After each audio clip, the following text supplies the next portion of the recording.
What's going on, everybody? I'm Jerry, and what I also am is a massive Bears fan. Since I was born, I've been a diehard Bears fan, and everything that's going on with the franchise right now is not great. Even when we get a win, we're not happy about it. Just barely beating the Carolina Panthers most recently. So I felt the need to make a video about it. I've been looking in this case is going to be at the quarterback situation. There's a lot of question marks. Most people are out on Bagent. I'm not completely out on him, and I have some good reasoning for it. So stay tuned for the video so I can show you why. And I think it brings up a good option at least. So let's get right into it. I'll start off going over Justin Fields, mainly the pros and cons of Justin Fields. So I mean, you can read it. Cannon of an arm, athletic freak. We know that. Gets the ball to his playmakers. When it was Darnell Mooney was the one, he would get the ball most, and that's what you need to do when you have a star player, or if you don't want to call him that, he's your best receiver. Got to get him the ball. And then this year it's been DJ Moore, and he's been a huge help for Justin. So that's positives. The negatives, though, holding the ball too long. He takes way too many sacks, and that is honestly his biggest problem. You could say that that's partially a coaching thing, and he needs to be like coached out of that. But the reason I don't think that and Bagent coming in has kind of shown that is when Bagent comes in, he drops back faster, gets the ball out faster, and just does an overall better job at that. Now, granted, Justin Fields, especially over time, has definitely been more accurate. Bagent had some inaccuracies. But it's just overall, you can't hold on to the ball too long. He holds on to the ball longer than anybody in the league, and it's not good as far as moving forward because we haven't seen any improvement. And we'll talk about that a little bit later. Getting balls to playmakers is good, but he also tends to stare down that receiver. So, like in one of his biggest game, Justin Fields' biggest games, also DJ Moore's biggest game, there wasn't a single other wide receiver that got a target. It was DJ Moore, tight ends, and running backs. And defenses are going to be able to key in on that, and they're going to find out, oh, yeah, so we can just double DJ Moore, and then he's got to figure it out with the rest of the people. So he's not great at getting through his reads. That's why I put can't read defenses. I don't know if that's the case, but there has to be some reason that he's hesitant to throwing the ball. And it is either that he can't read the defense properly, or another big problem, didn't put it on here, but he tends to have to see his wide receiver open. So he has to see his receiver, hands up, ready to catch the ball before he'll actually throw it. So throwing with anticipation, definitely not something that he's able to do consistently at the very least. So good pros. Again, intangibles are out of like top tier, but not throwing the ball on time is really a problem for him. And then you look at Tyson Bagent, and it's really the exact opposite for everything. Very quick release. He does see the field well. You can watch him looking around at all of his reads and getting through his progressions. He doesn't stare down receivers, which does result in sometimes you might miss if a play takes longer to progress. Then he might not find that receiver. There's a play I remember specifically. I think it was either Mooney or Scott caught like a slant or an in for a few yards. But Donta Foreman, if the play would have went a little bit longer, would have been blazing down the sideline on like a little swing or a little running back out route and missed that play. Maybe Justin gets that play. He gets this big boom play, the exciting plays that we see Justin Fields make. But hasn't really happened as much with Bagent. He's had a couple deep shots, but I only remember the one that he connected with Mooney, first play of one of the last games. And then quick dropbacks, another thing. I believe it was Chase Daniel or one of the quarterback school people on YouTube that went over how quick his 3-step, 5-step, 7-step drop is, even comparison to all other quarterbacks, not just Justin Fields, because Justin Fields is below average there too, whereas Bagent's actually one of the faster ones in the league in the small sample size that we have. Cons, not super accurate. He's made some very inaccurate throws. I think you can tell with him being at a D2 school like Shepherd, the players just aren't as fast and aren't as athletically talented. So I've seen a lot of balls that he's thrown are behind the receiver. It's pretty common actually, and most of his interceptions are from stuff like that. Just not throwing the ball in front of the receiver and in the perfect place for the receiver to make a move going forward, and making it difficult having them, having to come back to the ball. and then he makes some poor choices. He threw to Cole Kmet in triple coverage on a play. It kind of looked like he might have stared him down on that one and wanted to give him the opportunity, but it was triple coverage. You really can't throw that ball. There's not often that a wide receiver is going to catch it in triple coverage. And then there's been some other ones where maybe not a poor choice, but not the right choice, where I just mentioned, where he throws a short pass instead of maybe having a deep ball a little bit later. And then the last thing is he's just less athletic than Justin. Not that he's unathletic, because we've seen him run the ball very efficiently, and he is pretty quick for being just a D2 quarterback at Shepherd. He is pretty fast as far as the quarterback position goes. He's definitely not a statue. I think we could agree on that. So kind of opposites for the two players. If you were to combine these two players, you'd probably have one of the greatest quarterbacks of all time, because Fields has a great deep ball, but takes too long to throw it and is one of the most athletic freaks of all time, whereas Bagent gets the ball out too fast at times and makes some poor decisions. So Tyson Bagent, had to highlight him just a little bit here. So highlight, and it's kind of a low light, I guess, too, because this is his best game. 21 for 29, 69% completion percentage is pretty good, but everything else is very average, below average, really. I mean, 162 passing yards, 1 touchdown, 1 sack, 7 yards, 3 carries, 24 yards, no fumbles, no mistakes. It was just a solid game. He ended up getting the win. This is the win over the Raiders. Again, didn't really have to do a whole lot. But he did what he needed to do, and that's what a backup quarterback needs to do. You need to be able to put a backup quarterback in for a couple games and string together some wins. And that's why I think the floor for Tyson Bagent is definitely a backup quarterback. If you don't think he can be a backup quarterback in the league, I would strongly question your thinking about that, because he's been a good backup. But a lot of people think that he's only a backup, and I don't agree with that.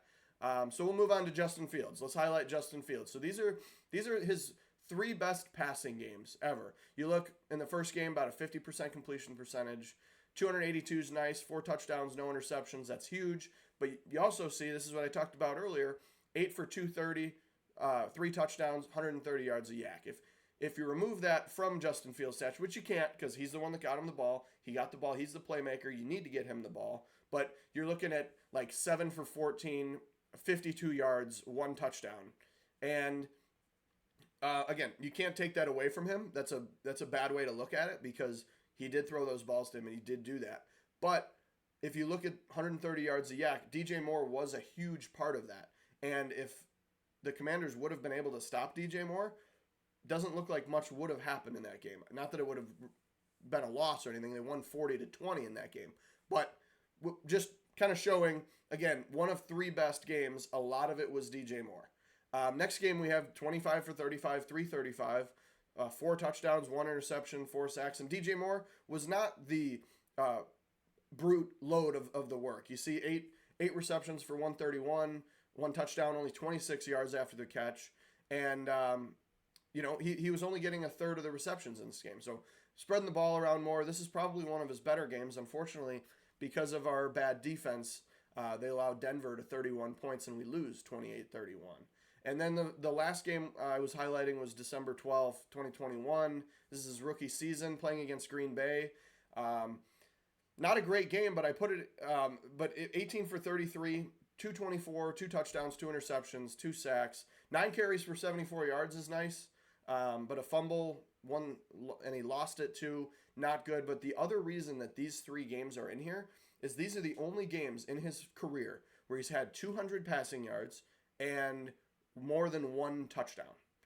That is not good. So this is for the people that are saying we need to get Fields back in to show what he can do. That makes me question it. These are the 3 best games of the 30 that he's played, and what has he done to show you that?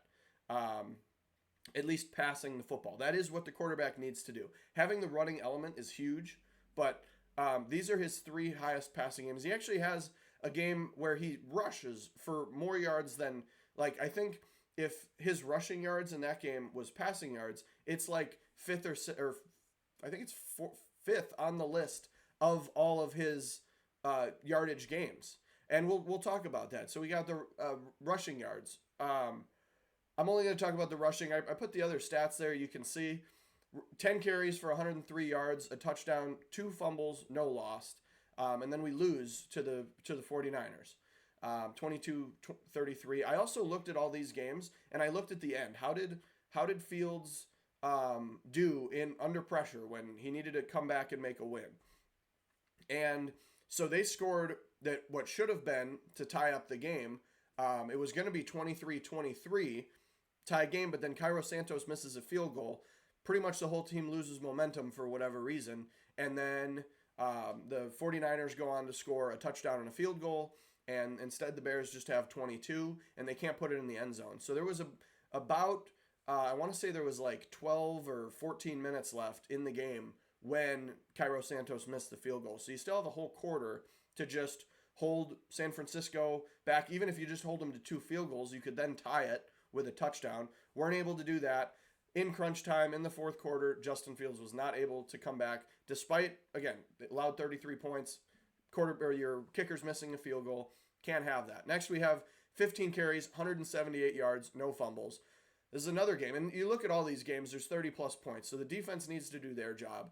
But your quarterback, when put in a position where he can win, also needs to do that. In this particular game, only passed for 123 yards, results in 3 touchdowns, which is good. But the last score of this game, the whole game for both teams, was Cole Kmet touchdown with 12 minutes left.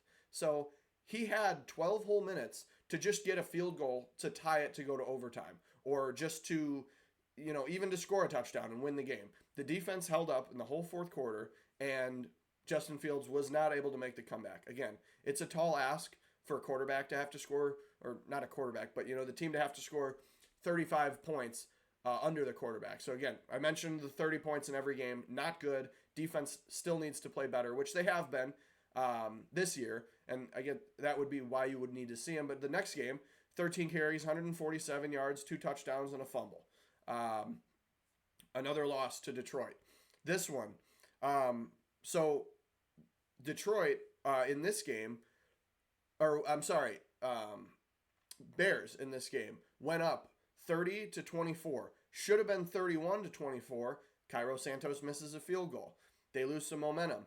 They end up letting Detroit score one more touchdown, but this all happened with 9 minutes left. So he had 9 minutes to just drive down the field and hopefully get just a field goal was all they would have needed to win. There's another situation. He wasn't able to do it.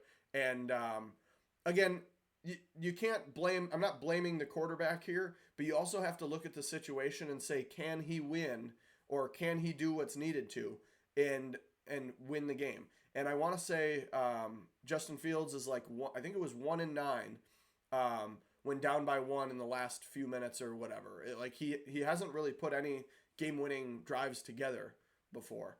And that's kind of my reason is, does having him back, is that really going to put us over the top? At the end of the day, he only has 6 wins. And then finally, you look at the passing in this last game, 7 for 21, 75 yards, a touchdown and a pick, 7 sacks for 45 yards, just holding the ball too long. And then the 10 carries for 132, 1 fumble, 1 lost. And this game, it wasn't a lot of designed runs either. It's mainly him just not being able to see somebody open, or maybe the receivers aren't getting open, but regardless, he ends up scrambling for 10 carries, 132 yards. And biggest run game, there's not any details to talk about. The Bears just got smoked by the Lions. My point is, in all the games where he's ran the ball well, they've still lost. Now, granted, they've put up a decent amount of points, 30, not 10, but 32, 22 is not bad. And if you have a good defense, that would win games. But the point is, regardless of how well he runs the ball, in the clutch moments, he hasn't been able to come away with the win. And that's not good moving forward. You need a quarterback that can do that. So here's the first 3 games. This is the Tyson Bagent and Justin Fields' first 3 games of their career. If you're a diehard Bears fan, you know which one Fields is. And even if you've just watched recently with the interceptions, plural, that Bagent has thrown, you would know that on the right is Tyson Bagent. But you have to look at the carries and the yards. I mean, he has 15 carries for 93 yards. That looks like a Justin Fields stat. But it's Tyson Bagent, the rushing touchdown. It was just a tush-push, but that stat line alone does look more like a field stat line. And then you look at the passing, 50% completion percentage, 388, one passing touchdown, one interception, 12 sacks. I mean, this is over the course of 3 games. He does end up being 2-1, despite all of the negativity on that side. He's 2-1. So, and then Bagent is 1-2, playing arguably a better game. I think you have to say it's not a better game because of the 6 turnovers to the only 4 touchdowns. But and he was a big part of the reason that they lost. But my reasoning for this is looking at Fields, and everybody saying that Bagent's done and Bagent needs to go. Fields did not play any better in his first 3 games. So all I'm saying here is you have to cut Bagent some slack because he's, at the end of the day, he's only played 4 games in the NFL. And I didn't include the 4th game because it was kind of a wash for both players. It didn't really help or hurt anybody. I think Justin Fields had 1 more passing touchdown, 1 interception. Wasn't a good yards game for him. Wasn't a good yards game for Bagent, like 162 or whatever. So didn't help either way. That's why I didn't include it. But yeah, so all I'm asking for here is to give Bagent.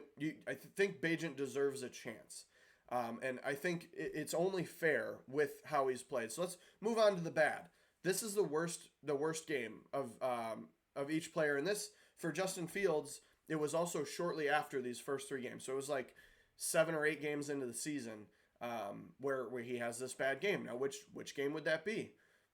I don't know. Would you be able to tell which one's Bagent and which one's Fields? Because you look at the 18 for 30, 60%, 232 passing yards Fields doesn't do too often. I already mentioned, I guess I blew it because I already mentioned he didn't have any multiple passing touchdown games and 200 passing yards after those games. But 8 carries, 70 yards, a fumble that he lost, that all looks like Justin Fields. But in fact, it's Tyson Bagent.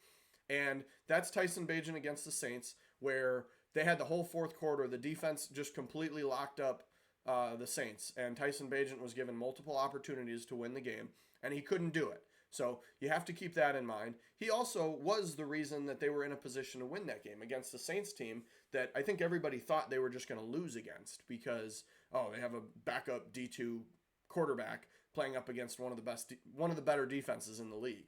But then you look at Fields. This was a game in 2021 against the Buccaneers. They lost this game 38-3. Now, granted, it's a Tom Brady Buccaneers, and the defense was a good team, but this isn't even close at all. Like, no touchdowns, 3 fumbles, 2 lost. So he's five turnovers to no touchdowns, whereas Bagent's got 2 and 3 or 2 and 4. I'm sorry. So, but I look at all this and I go, how are people saying that they're out on Tyson Bagent? This is arguably his worst game. He did have another game, the game against the Chargers, no passing touchdowns, 2 interceptions, no fumbles. I just wanted to highlight this game a little more. Completion percentage is worse, and the turnovers is the big problem here. But the other thing is I think that's something a quarterback can work past. So I feel like he's worth the opportunity. Where Fields has struggled, and this shows that he struggled his whole career. And this is the other reason I keep talking about. People say they want Fields back. Fields is so much better, but he hasn't shown that he can improve. I don't. If you can tell me, maybe in the comments, tell me where he's significantly improved, like huge improvement from first year to the last year. I would say if you want to factor in the 2 games with DJ Moore, those were good passing games. But I also think, the receiver has a lot to do with that. I don't know if that's Fields being able to improve. Like, I would just like to see concrete evidence that he has gotten significantly better at something. Because this year he's been worse at rushing. And this stat shows here that he has not improved whatsoever as far as his time to throw and his pocket time. So Paul Hembo, you might recognize the name if you watch Pat McAfee show. He always provides some fun stats. And in this case, Justin Fields has 10 sacks on the season. This is from September 18th. So, but he has 10 sacks on the season, 9 of which came after 4 seconds. And then since 2021, 79 of those sacks, of all of his sacks, are 4+ seconds. And that's 16 more than any other quarterback. So the next lowest, so 31 out of 32 on that list, is 63. Justin Fields has been sacked 101 times. You would say that's a lot. But all of them are after 4 seconds. So that alone proves that Justin Fields is a bigger problem as far as taking all those sacks. You can talk about you don't think the offensive line is good, but it's funny how everybody's been saying, oh, the offensive line is starting to come together now that Bagent's in because he's only getting sacked once or twice a game. Well, it's really because his time to throw is significantly better. Tyson Bagent put up a 2.71 time to throw, or 2.75 time to throw in his first career game. Justin Fields in his whole career has gotten under 2.9 once for a game. So just that alone is huge evidence that not good whatsoever. Then you look at the every year. This is pocket time. I wanted to include pocket time stats because that doesn't show his ability to scramble, because that kind of inflates the number. His time to throw is much longer because he scrambles. But if you look, his pocket time rookie year was the best ever, 2.5 seconds, 29th out of 32 quarterbacks. Then next we have 2.7 seconds. That's 32 out of 32. And then this year, still 32 out of 32 at 2.7. His drop back takes longer, as we mentioned earlier, and he takes longer to read the field. He has to see his receivers open to make the throw. He's not great at throwing with anticipation. Sure, he does it sometimes, but he's not very good at it. And then this year also, his time to throw is 29th out of 32. He's towards the end of the league, and he's also towards the top of the league in sacks. It has a perfect correlation. And Bagent proved that the offensive line isn't that bad, because Fields was still taking sacks at a higher rate all across the board this year, even with this same offensive line that Bagent's had. So have to keep that in mind. And the lack of improvement, especially in this category, which is definitely his worst category, is something to say for if you want this guy to be your quarterback moving forward. Let's go over the wide receiver stats. I'm not going to read all these off, but what you can see clearly here is through 5 games, Bagent and Fields, if you factor out Bagent's stats, it's about the same. DJ Moore would have to get 6 receptions to tie in one more game, and then 5 more targets. Obviously, you'd need 6 at least, but to have the same amount of targets, it would be pretty much even.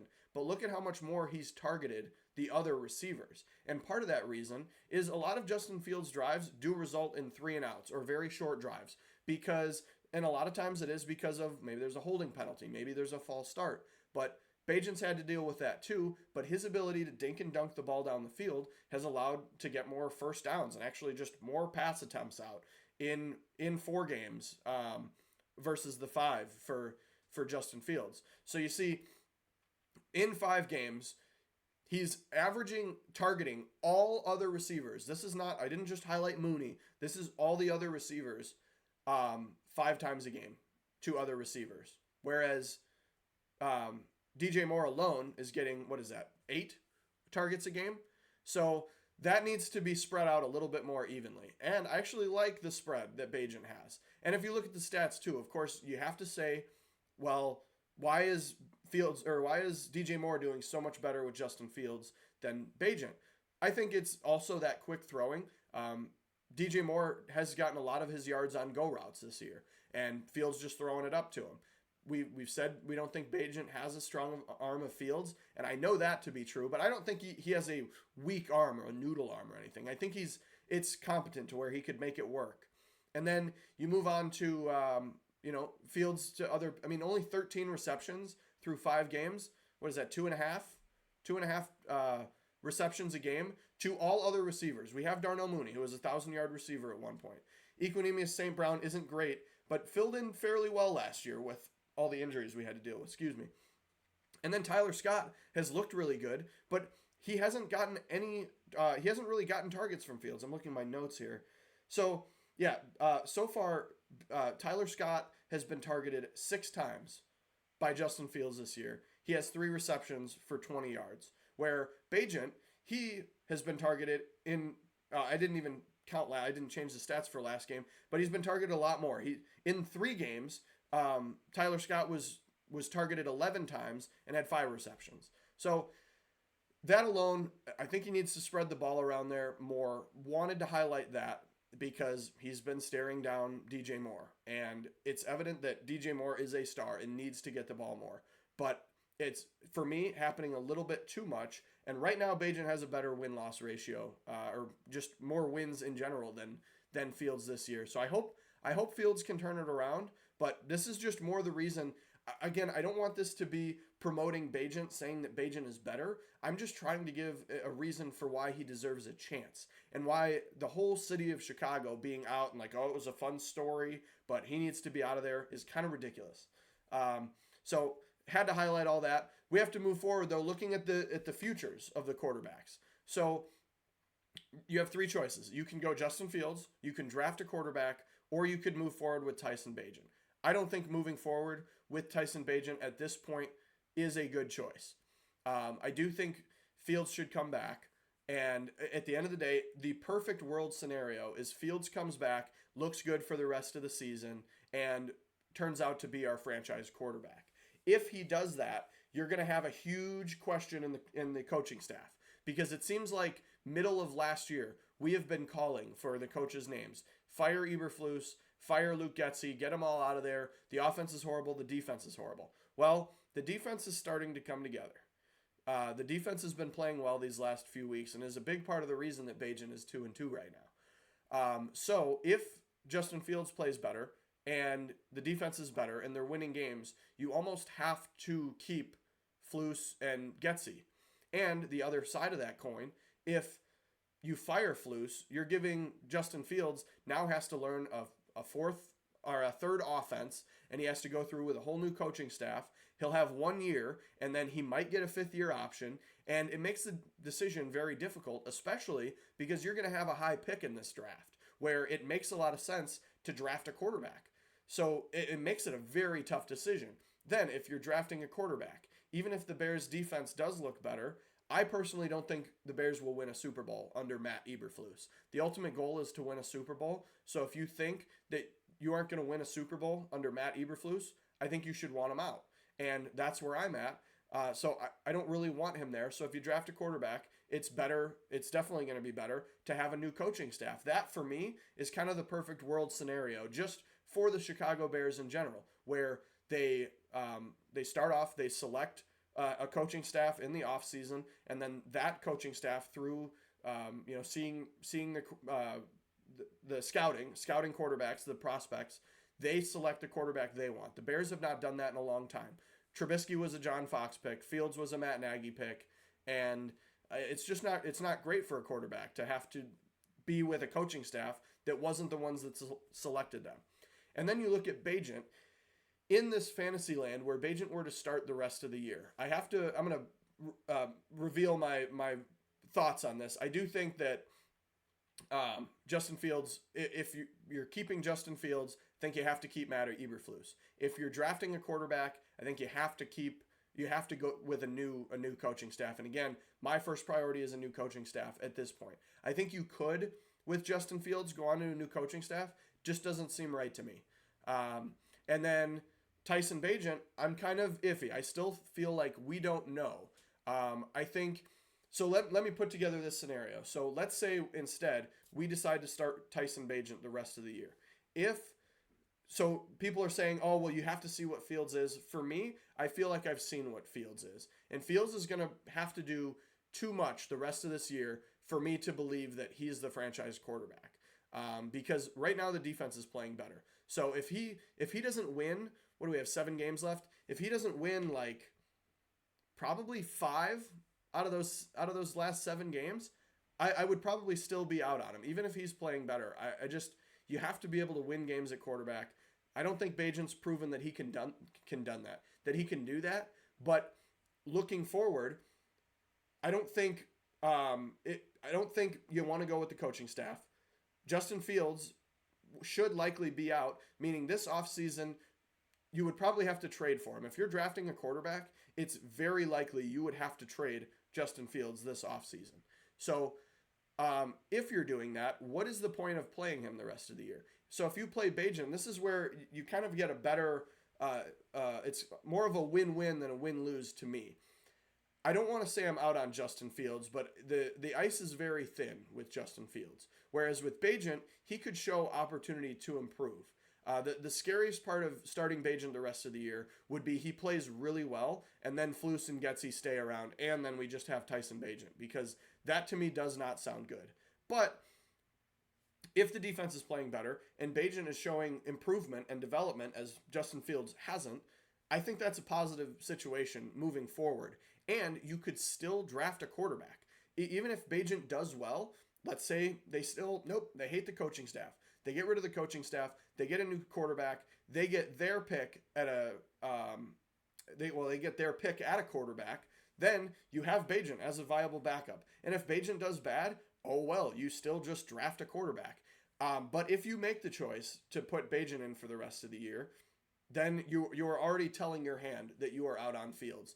So what I've kind of decided for me is the perfect scenario is put in Fields for the next 4 or 5 games. And if he doesn't win like 3 or 4 of those games, which he's won 6 in his whole career, so it's not likely. If he doesn't win 3 or 4 of those games, and I can revisit this later, and maybe we'll see if he does, then why would you not put Bagent in just to give him NFL snaps, see what he is? We're ultimately, if we're losing those games, we're going to have like 5 wins tops. Why not put Bagent in, see what he can do, see if he can develop, learn from his mistakes and his poor accuracy throws. And I just want people to be open to that. And I don't want people to be completely out on Bagent. I think that's kind of criminal. He hasn't shown that he's that bad. And as I mentioned, in his most negative moments with the inaccurate throws and the poor decision making, Fields was doing that too. Fields was actually doing that a lot longer than Bagent was. So I get the Fields as a first round pick. I get the Bagent's an undrafted free agent.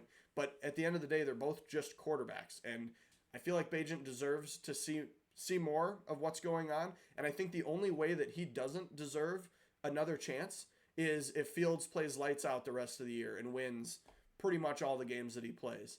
So let me know down below what you think. Do you think there is a world where Bagent could be the quarterback? And in this interesting scenario where we play in Fields' next 4 games, he wins 1 of them, playing a team like the Cardinals, mind you. If he only wins, like, let's say he just beats the Cardinals, loses all the other games, are you still in on Fields? If the defense plays good, offense can't put up points, what at that point is telling you that he's the franchise quarterback? And give me a reason as to why you wouldn't put Tyson Bagent in, other than he's a D2 quarterback that played at Shepherd University and he throws interceptions early on in his career like Peyton Manning did. So yeah, let me know down below. Like the video if you liked it, and then I want to do a like goal. So let's do, if this video gets 5 likes, just asking for 5, it's not a lot, I'll do another Bears video. I would love to get 10 likes. That would be huge. Let's do, you know what, let's do 10 likes. If we do 10 likes, I'll go over another aspect of the Bears team. Put comments down below, and if there's anything you want to talk about. I follow the Bears very closely, been a diehard fan all my life, so put it down below. I have a lot of knowledge and a lot of opinions too on the Bears, so put that down below. Like, comment, subscribe, and have a great day.